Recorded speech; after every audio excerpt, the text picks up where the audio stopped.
Thank you. First of all, I'd like to thank you all for coming out today. This is a great turnout. Basically, our journey with this team began back in the MAC tournament, playing Toledo in the quarterfinals. And I think at that time, our young ladies realized what a great team that we can be. And we gave Toledo a run for the money. Toledo was the first team in the MAC to ever win the WNIT.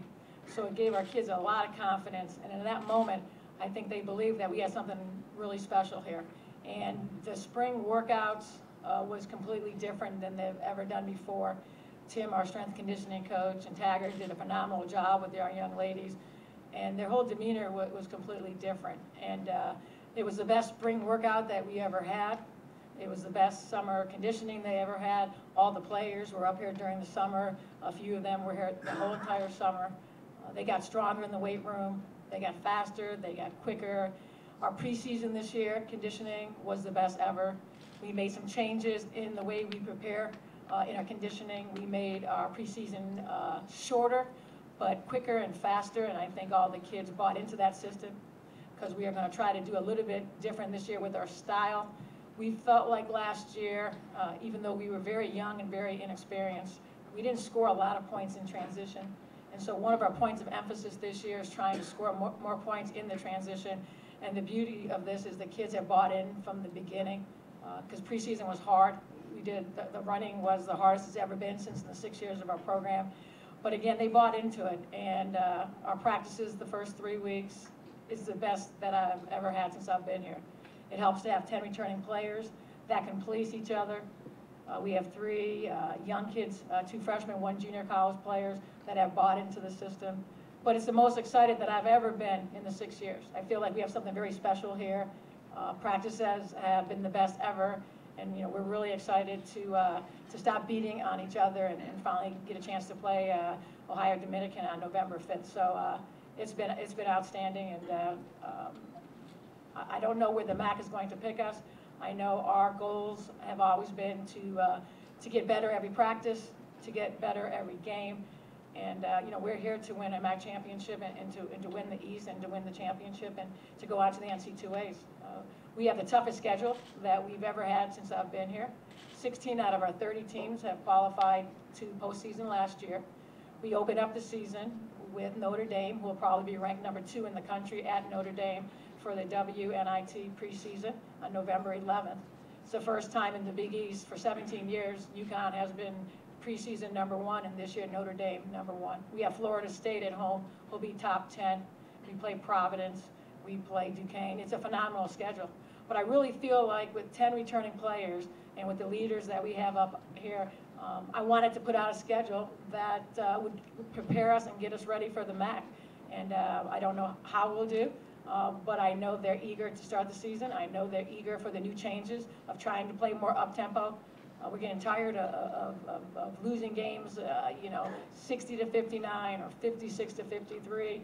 We need to start winning those games, and we feel like if we can score 10 to 12 more points in up-tempo, that will put us a little bit closer to our goals. So I just, like I said at the radio show the other day, it's the best that I've ever had since I've been here. And it's because of these kids, because they have bought into what we're trying to do offensively, defensively, the whole system. And if your kids don't buy into your system, then you're not going to be very successful. So I've been very pleased with them since day one, and we're open for any questions.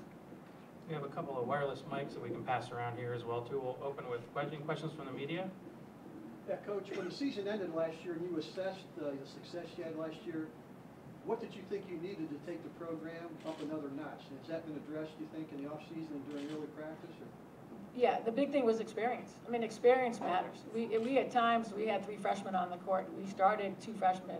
We had other freshmen that could have started, and we were just very young. We didn't have a lot of experience. We had Kara Murphy, and obviously leaving the all-time leading scorer, 1,700 points plus. But we didn't have a lot of experience, especially, we had Natasha Jr., but had not been playing a lot of point guard position. We had Ayla, starting in place of her for 2 years. Casey was a freshman. Carly was a freshman starting. Hannah, Sinna. I mean, we were playing a lot of young kids. And at the end of the day, it came with inexperience of why we were losing a lot of those close games. Toledo, we lose, 6 points. Bowling Green, we lose at the buzzer. Kent State, we lose by a couple points. Eastern Michigan, we lose by a couple points. And at the end of the day, it's about experience. And when you finally have 10 returning players that, again, buying into what you're trying to accomplish, I think it's pretty special. And I think our kids learned a lot last year from losing those close games. And I think that's why we also addressed the issue of how can we score more points. And I think also this year we have depth. It's tough to run the way that we want to run if you don't have a lot of depth, if you're not deep. And I think this year, you know, we have 13 players. I mean, I can see us, you know, at the end of the year still playing 10 kids. Tom Gaffney here. Yeah, Rachel, I'll start with Hoban, right? Talk about what ways you think you've improved since last year and you feel you're a better player. During the summer, I definitely worked on my strength. I think I've been lifting a lot heavier, and I think I'm a lot stronger in the post. And I've also been working on my jump shot. I think I've developed a 15-footer and elbow jumper, so that's something I've improved on.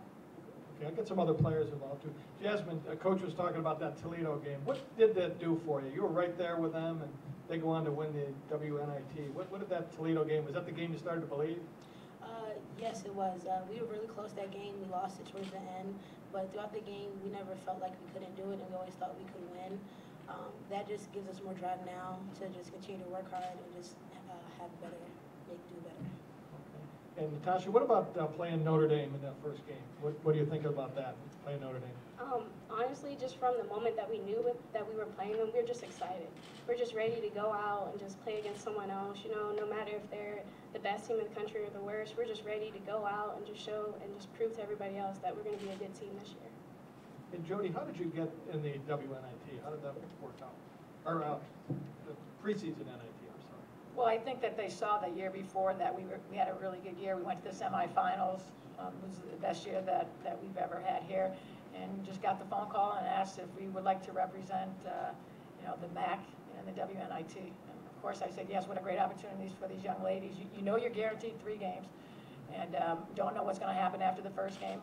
After we beat Notre Dame, we could be on the road or we could be at home.